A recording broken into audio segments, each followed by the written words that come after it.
Iyi application ya Delta Mining urabona yuko ifitemo version nshyashya. Urabona yuko niba nawe utakora mining ya Delta uri gusigara. Urabona ko yashyizemo utuntu two kuba wareba ads. Tutuntu rero kugira ngo iyi version kugira ngo ube wayibona, uraza ukanda kuri menu ku turongo dutatu, urangiza gukanda kuri menu, uraza uzamuremo hano gutya ahangaha, urangiza gukanda kuri menu urakora logout, cyangwa se uraza kandi kuri version check.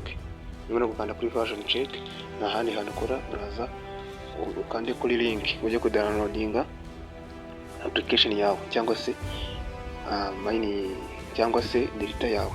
No kuvuga ngo iyi link iri hano hasi niza ugakandaho, cyangwa se urebe muri comment ya mbere urahasanga link ariyo winjiriraho, ndayipiningaho. Uraza kwita kugenda kuri version nshyashya ya 1.1.6. Kimara kwinjira kuri Delta yawe uratubona uturongo dutatu turi hano hirya ibumoso ko mu nguni hasi, uraza uhasanga kuri link, urasanga link. Numara kuhasanga link urahita uza uyikandeho, niyo irakujyana kuri new version. Urahita bakwereka information zisa gutya, uraza ukande kuri Android. Niyo ufite Android, niyo ufite App Store, nayo uraza ukande kuri App Store, cyangwa se no ku App Store no ku muntu ukoresha iPhone. Ku muntu ukoresha Android araza ukande kuri Android app, ahangaha hari utufishi tw'umuhondo urakandaho. Numara gukandaho bakujyana kuyidownloadinga. Urabona yuko yatangiye kuza kuyidownloadinga, igiye kuza kujya muri telefone. None urangiza kuyidownloadinga, na kindi kintu urareba, wanze urebe ko wanze like, uri na subscribe, ushyire muri comment ikindi kintu twazakwereka muri video tuzakora izakurikira.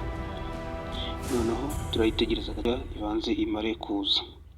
Iyo imaze kuza, na kindi kintu ukora, uraza ubanza ukuremo ya Delta Mining ishaje, ubundi nze dukomeza. Ariko ubanza urebe niba application yawe ishaje ya mbere niba wamaze kuyikura muri telefone. Twari twayikuyemo, nta kindi kintu usabwa hano ni ukuza ukamanura hejuru hano hejuru ukabanza ukayireba. Yes, tukayishaka muri file yawe.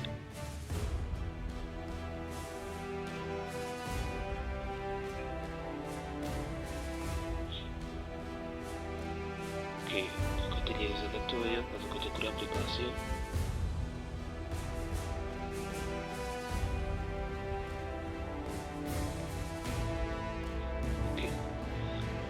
Ngiyi Delta yashize iminota 2 imaze kuhagera, tuyikandaho. Tumara kuyikandaho tuba twayesitara.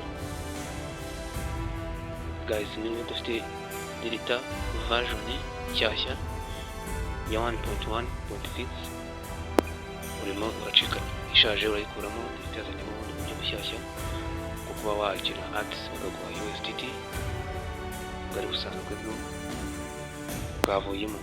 Abantu benshi mu gukoresha Delta bikanga, ndakwereka uburyo ugiye kuyesitara. Kandi n'umuntu uraza gushaka Delta version nshyashya, urabona link muri comment, ni link ipininze hejuru, comment ibanza bayikandaho. Numara kuyikandaho bakujyana kudownloadinga version nshyashya. Nurangiza urashyiramo account yawe isanzwe, tugiye kubirebera hamwe. Cyane nuko ukanze like, subscribe kugira ngo ukomeze kujyana natwe mu muyoboro w'ikoranabuhanga. Turakanda open, tumara kujya open turinjira muri Delta. Delta yacu urabona ko iri gusa gutya, urabona ko ifite akabara keza ka orange, abantu dukunda kwitaza ngo na kalonji. Turaza gushyiramo igihugu cyacu, turashyiramo u Rwanda, tugashyiramo igihugu uherereyemo, niba ari mu Burundi, niba ari mu Uganda, tugashyiramo igihugu uherereyemo.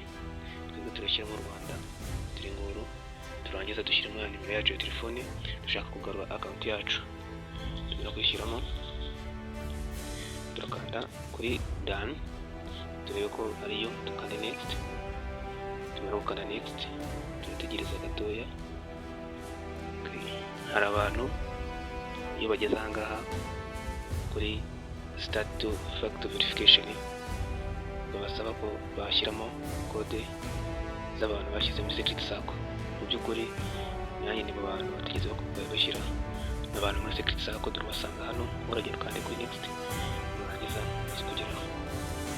Nongera ahangaha, urabona ahangaha hejuru niho haba hari abantu batandatu bo muri secret circle, abandi wakaga kode. Niba utarakoresheje secret circle ngo ushyiremo, ngiye nguha kode ariyo ushyiramo, 1 2 3 4 iyi kode nawe ariyo ukoresha. Tukanda next,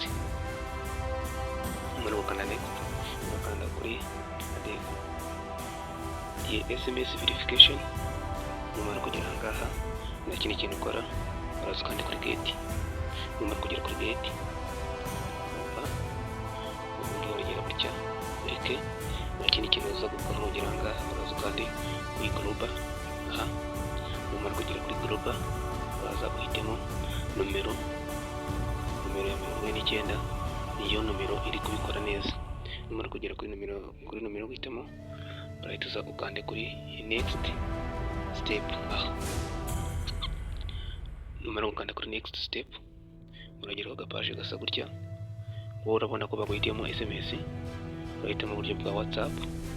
Numara guhitamo uburyo bwa WhatsApp, urahita ufata na kode hejuru uyikopiye.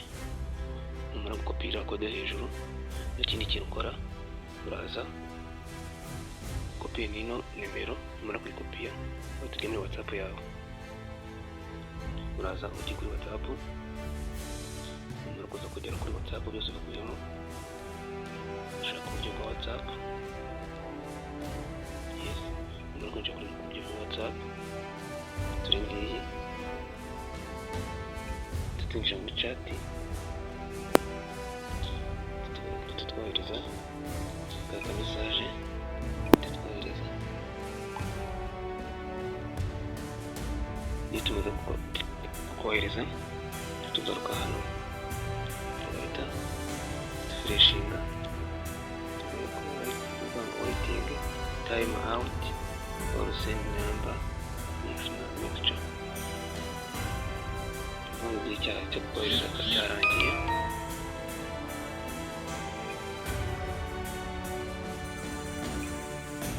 tukanda kuri global, tukanda kuri global, tukanda kuri next,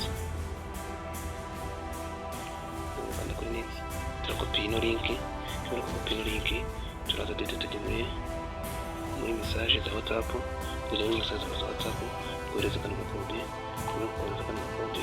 Turagaruka duhite dukanda nka ya send verification, dukanda gutya, tukonfirme.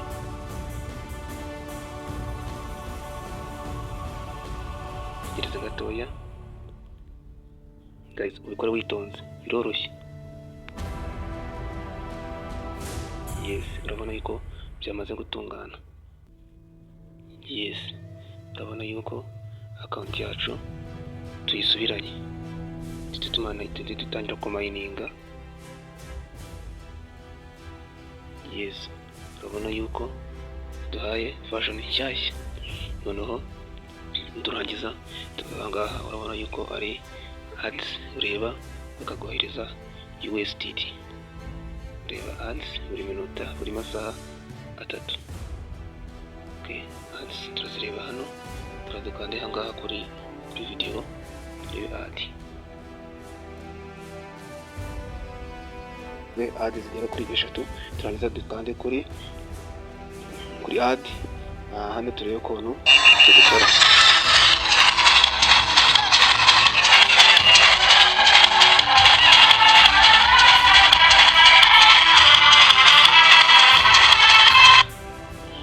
Urabona yuko ad ya mbere iyo ikoze, udukanda kwa tukara kantu k'akaziga cyangwa k'agakubo, ubundi kakwereka ati izi ad zageza buri masaha 7, ubwo se 8 ubone gukina ad 3. Turasa dukina n'iyi ngiyi ya kabiri, tuzikina zose.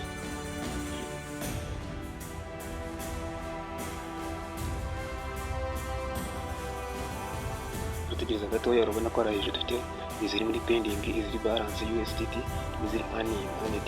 Iziri earned ni izemezwa, iziri balance n'iziri balance dufitemo no withdraw ugiye kuzibikuza. Ndabereka uburyo turaza kuzajya tuzibikuza.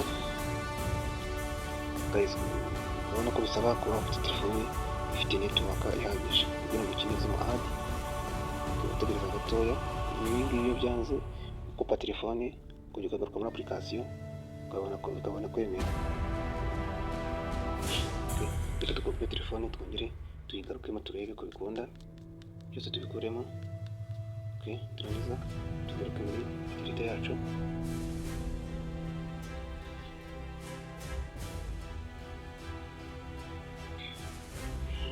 Turangiza tukande kuri add, tukande confirm. Tumara gukanda kuri confirm, tukande kuri USDT, tugaruke tukande kuri add.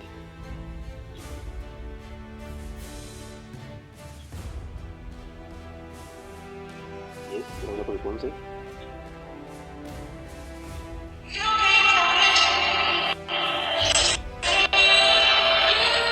Iyo gukina ad urategereza amasegonda bari makeya, nk'amasegonda 30 akabaza akarangira.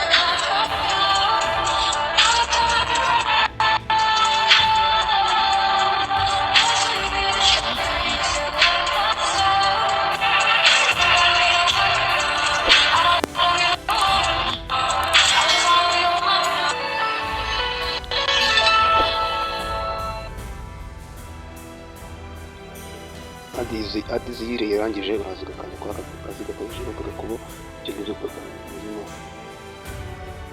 Urabona ko iziri muri pending ko ziyongereye, dusigaje adi imwe.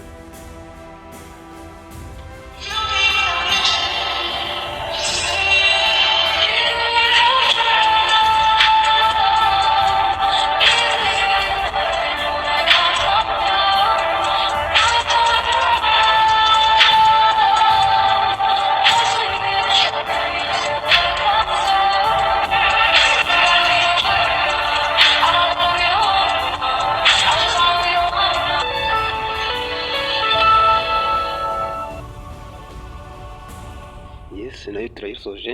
Turakanda kuri kahande dukubamo. Urabona ko turagaruka nyuma y'amasaha 7 n'amasegonda 36. N'iminota 55. Noneho urabona ko ad zacu tuzirangije. Nta kindi kintu dukora. Urabona aha dufite ad ziri muri pending, dufite iziri balance n'izirajyaho, dufite earned zarangiye. Noneho izo ugakanda hano kuri withdraw, kubikuza, uraza ugatuma kubikuza, ukaba washyiramo ad waba ufite uzifitemo nazo dufitemo. Noneho urabona ko ingiye ari wallet yacu. Icyo gihe tukanda kuri submit, biba byakunda. Guys, wireba ko akanze subscribe, like, comment niba udafitemo mining ya Delta, uyandikisha unyuze kuri link iri muri comment ya mbere cyangwa muri description, ubundi njye ngo update ya application yose wifuza ko twaba tumininga. Guys, tukore ureko kanze like kuri video. Urabona yuko turangije ubwawe. Uraza kureba uburyo yandikisha cyangwa uburyo bafungura. Twabanje kureba kumenya ko uraza kuza guca kuri version check, ukande kuri link basanga hano hasi iri hano, nangiza download version.